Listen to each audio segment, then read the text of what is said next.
G'day, it's Dave here from Elan Leadership. Thanks for watching the video. Today we're going to be talking about decision loops. So in particular, what I want to do is I want to talk to you about the OODA loop and also another term called Midas, as in the Midas touch. So first of all, we're going to get into the OODA loop. But what's so important about these loops is they give you a mental process by which you can comprehend fast, volatile, uncertain, complex, ambiguous situations as they come up for you. So in my experience as an emergency services officer, this is what happens on a regular basis. This is my bread and butter, my day-to-day work. Okay. So first of all, the OODA loop. The OODA loop stands for observe, orient, decide, act. It came created by a famous fighter pilot, James Boyd, over in the US. So he studied why the Americans were so successful in the Korean War, even though the Soviet aircraft were superior in a number of different aspects. And what he found was that the shape of the cockpit actually allowed the American pilots to be able to see full 360. And what that did was it allowed them to observe their surrounding environments with as great an efficiency as possible, which allowed them, of course, to make the right decisions and act in order to outcome and outmaneuver the Soviet aircraft. So in this particular case, observation stands for exactly what it sounds like, right? You've got to observe your surroundings. But what I want you to do is I want you to see beyond the idea of observing. So when we think of observing, we think of look. You know, I'm looking out the window over there, I'm looking over into the room over here. But what I need you to see observation as is by any means, any sense, any information source that you have or you have potential access to let that come in.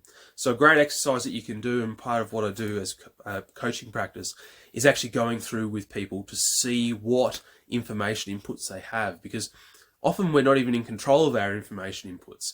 For example, you're scrolling through Instagram and an ad comes up. You don't choose the ad, the Instagram algorithm comes up. But your brain can't shut that off, and that's why the ads are there. That's why they work. That's why Coke spends millions of dollars every year putting its brand wherever it can, because it knows that your brain will, without your conscious control, make that association in mind with whatever they want it to be. So, you know, youthful, happy people having a great adventure and a great time, for example, right?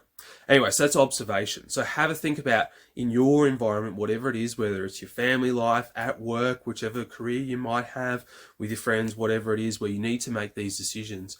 Have a think about how you're getting that information in. You know, what you hear, the tone, the body language that you see, you know, different information sources, you know, what's on your Facebook feed, who are you friends with, who do you follow on Instagram. All these are different ways of getting information in. Now, once you've got the information, the important thing that you have to do is you have to orient yourself within that. And so in the example of being a fighter pilot, what would happen is the pilot would see, and we're talking split seconds, of course, in that context, but they would see exactly where the enemy aircraft are, where their fellow American aircraft were, and then they would orient themselves in that. So they would get an idea of, okay, the aircraft's coming from above. Now that puts me in a vulnerable position because they're coming from behind as well. So what I need to do, and then that moves into the decision part. But that orientation is what's really important. So for example, you might observe any number of different scenarios. I'll give you an example from my work. I might observe the particular critical fireground factors is what we call them. So it might be the size of the structure, the construction of the structure, the amount of fire that's present, where it's present, the life hazard, we go on and on and on, and then orient myself within it. You know, what resources do I have? What ability do we have to make access? You know, what are our various techniques that we're going to be able to employ in order to achieve our outcome, right? So that orientation phase is absolutely critical. And what you can use to orient yourself, and what you do unconsciously, but what I want you to bring forward is make this conscious, is when you orient yourself, the way you do that is by using your mission and your values.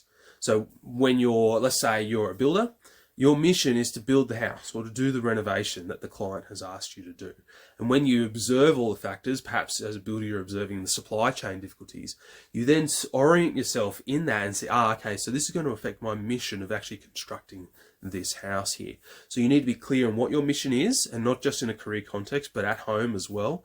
So you might be able to see on the whiteboard back there, one of my goals is to have alchemical relationships at home.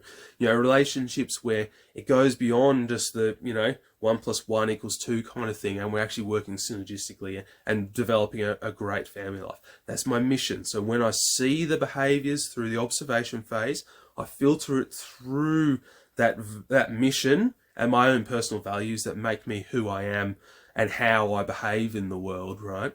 And then that allows me to pick the decision.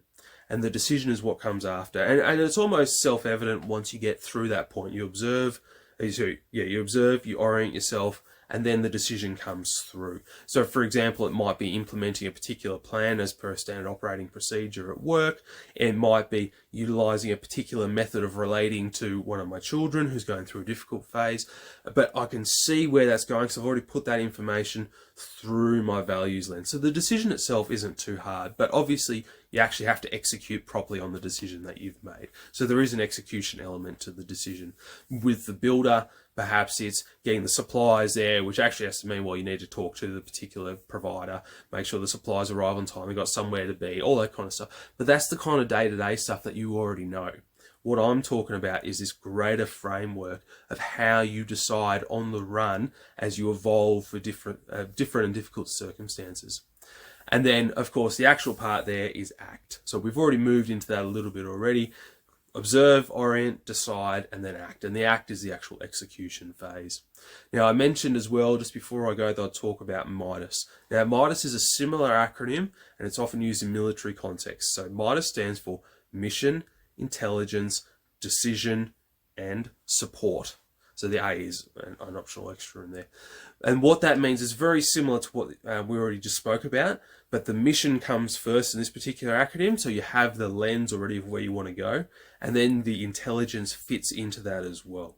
So in this particular case, they're using the mission to filter the information or the intelligence sources, so they're only seeing what's relevant to the mission. They don't have irrelevant information coming in.